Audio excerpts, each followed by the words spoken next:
Magandang hapon mga kahasang. Ngayon po ay muli po tayong pupunta sa ating pamimingwitan, no? O pagkukuhanan ng ating mahuhuli. Time check po natin ngayon is alas 4 ng hapon po dito. So magandang umaga din po sa ibang bansa dyan, no? Sa mga kaibigan natin. Ngayon po ay papunta po tayo ngayon sa spot na yon na pinagulihan natin nung nakaraang araw ng malalaking isda. So antabayanan nyo na lang guys, no?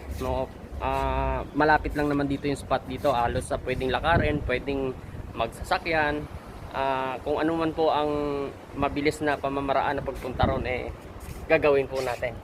So antabayanan po na lang natin, no? Kung magkakas po tayo ngayon, titingnan natin kung may mahuhuli ulit tayo. Sana pagpalain ulit tayo guys. Pero guys, hindi po yan ang sasakyan natin, ha? Ito po ang sasakyan natin. Ayan po, ready na siya. So malapit lang din, ano, siguro mga 2 liko lang nandyan na tayo. Kasi pwedeng namang lakarin pero mabigat po yung ating mga gamit, no. So kinarga natin dyan. So papunta tayo doon para madali po ang biyahe. So guys, antabayanan nyo ako, ha, sa pagpunta natin doon at makakahuli tayo, I'm sure, ng malalaking isda. Bye.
Guys, picture lang tayo sa ating mga engineer dyan, mga kasama kong engineer. Shoutout sa inyo lahat at sa mga taga Iloilo dyan. Shoutout sa inyo lahat, mga Kabanatuan, Albesia. Shoutout sa inyo lahat. Malapit na guys tayo magkita-kita dyan. So oras na ng pagjijiging, no? Magpapalaot ulit tayo para po tayo mag-jigging. So, hintayin nyo na lang ang pagbabalik ng ating logan. Guys, ayan. Stoplight dito. Tatawid tayo sa stoplight. So, sumunod tayo sa kanilang traffic light. So, para bang sa isang linggo hindi ka nakapag-fishing, parang ang tamlay ng katawan mo, parang kulang ka sa araw. Kaya pag nakompleto yung araw mo, kailangan mag-fishing. Kailangan magbalik kami ng lakas. Refresh. Refresh ulit. Recharge. So guys, kung napapansin nyo sa video, no, yung tulay na yun, doon tayo pupunta. So malapit lang, kaya lang paikot-ikot lang guys talaga. Ayang tulay na yan, dyan na yung spot natin guys. Bypass na tayo dito, bypass. Let's go.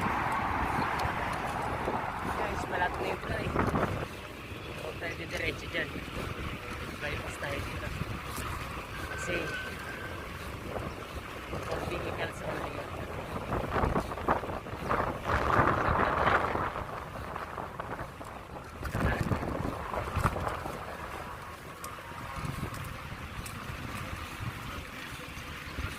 Guys, ayun ang tulay.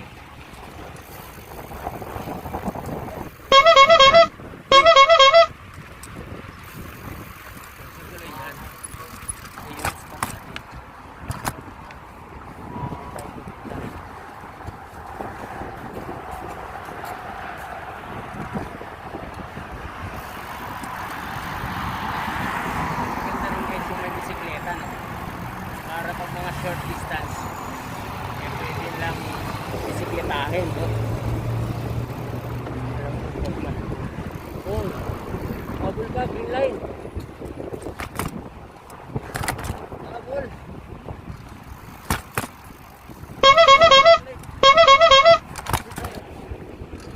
Lang, di ba? Ayan na.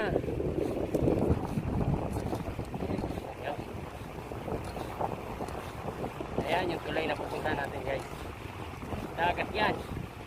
Creek ang ilalim yan. So mahangin ano. Nasarapan natin eh. Mahangin yung tansi natin. Hindi na nakaporma sa hangin. Nililipat. So tignan natin. Makakadali tayo niyan.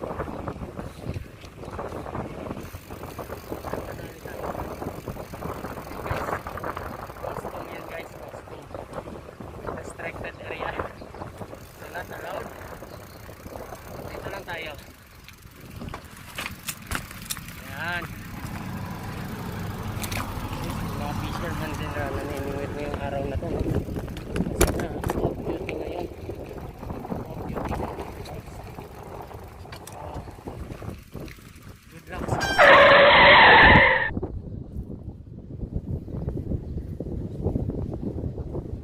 Guys, yun na nga no. Nagcast tayo ng dalawang rod natin para sa shrimp. At saka gumamit tayo guys ng lure, 14 grams na lure para sa casting natin. So baka makachamba tayo ng barracuda no, or trevally. So gagamitin natin to guys. Try natin kung makakahuli tayo sa casting natin para sa lure. Pero meron tayong second option ng shrimp guys. So, antabayan na natin kung makakahuli tayo o hindi.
Guys, first cuts natin, sea bream, no? Oh my God!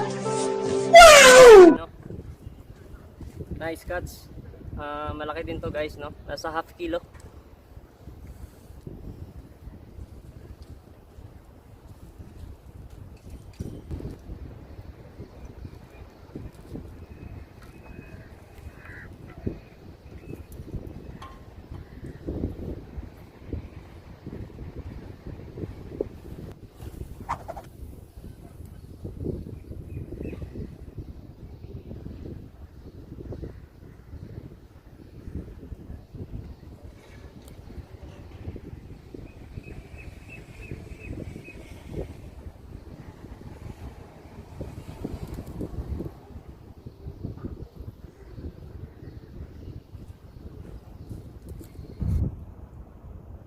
So mga kahasang, dito nagtatapos yung ating fishing adventure, no? So now is 7:30 PM na. So nag-start tayo ng 4:30. So naka 3 hours tayo ng fishing, no?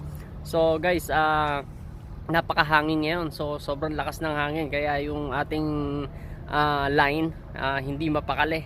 So hindi natin alam kung may mga strike o hindi, no? So ang nahuli natin ngayon guys is isang sea bream at saka isang sea bream pa rin pero iba na species sila. So black at saka white ang sea bream na nahuli natin. So babawi na lang siguro tayo next time, no? Pero it's okay kasi meron pa rin tayo nahuli, hindi pa rin tayo na zero. So guys, don't forget to hit the notification bell and like and share also para updated po tayo sa lahat ng ating video i-upload at kasama po kayo sa lahat ng aking paglalakbay kung saan man po tayo makakapunta ng pagpipishing. So maraming salamat guys. So bye bye, see you next time. Bye.